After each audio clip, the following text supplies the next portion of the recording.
Delphes 3. Compréhension de l'oral. Comprendre une émission de radio.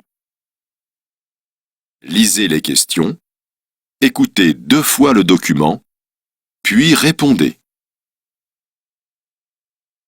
Première écoute. Bonjour Agnès. Aujourd'hui, vous nous expliquez ce qu'est un bon CV. Absolument. D'abord, un bon CV doit être court. Il doit pouvoir être lu en 30 secondes. Un bon CV, ça doit être une carte de visite qui présente vos compétences. Normalement, il n'est pas nécessaire de mentionner son état civil, comme l'âge ou son statut marital. Ce ne sont pas des compétences. Il faut aussi faire un CV qui corresponde bien à la profession qu'on souhaite exercer. Et pour rédiger une lettre de motivation, vous avez des conseils? Oui. Il faut surtout rédiger une lettre de motivation selon un ordre logique. Commencez par parler de la personne qui recrute et montrer votre intérêt pour son entreprise. Puis, parlez de vous, de vos compétences. Enfin, parlez de ce que vous pouvez apporter à cette entreprise. Deuxième écoute.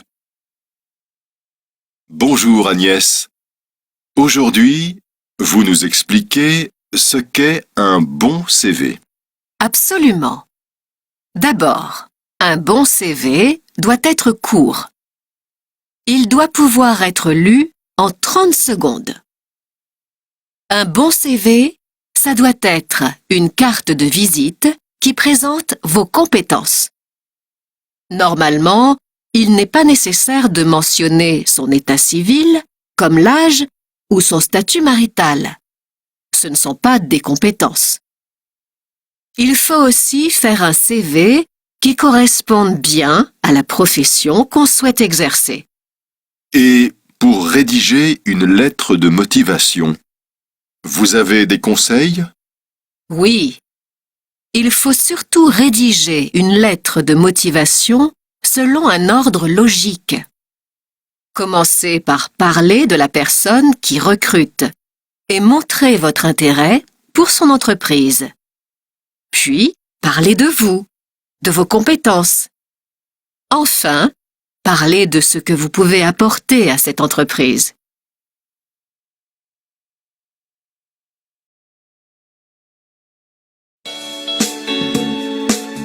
Dossier 4. Nous échangeons sur nos pratiques culturelles. Leçon 1. Silence, on tourne. Activité 2.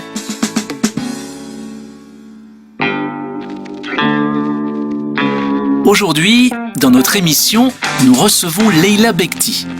Bonjour Leila. Bonjour. Le Petit Journal est très heureux de vous rencontrer ici, à Stockholm. Merci. Je suis également très heureuse d'être là. Vous venez nous parler de la première série de fiction franco-suédoise, Jour polaire.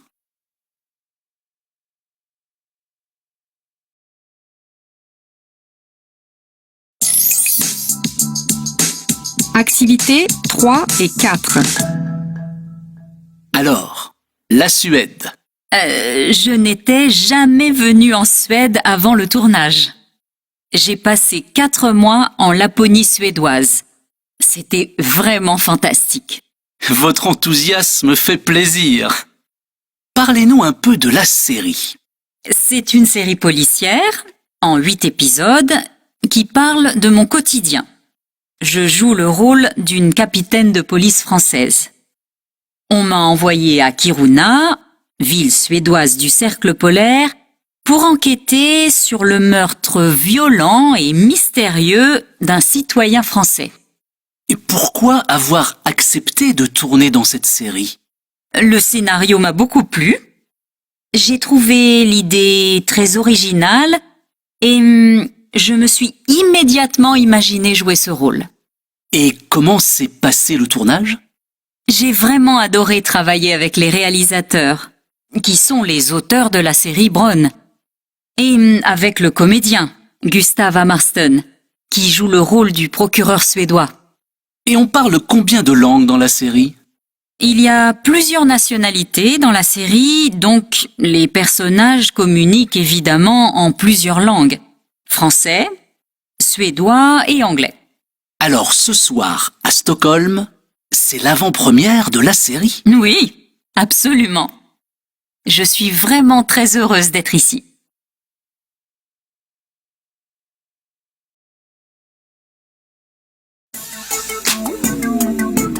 Leçon 2. Faites de la musique. Son du français. Activité 6. Exemple. On cherche les meilleurs programmes.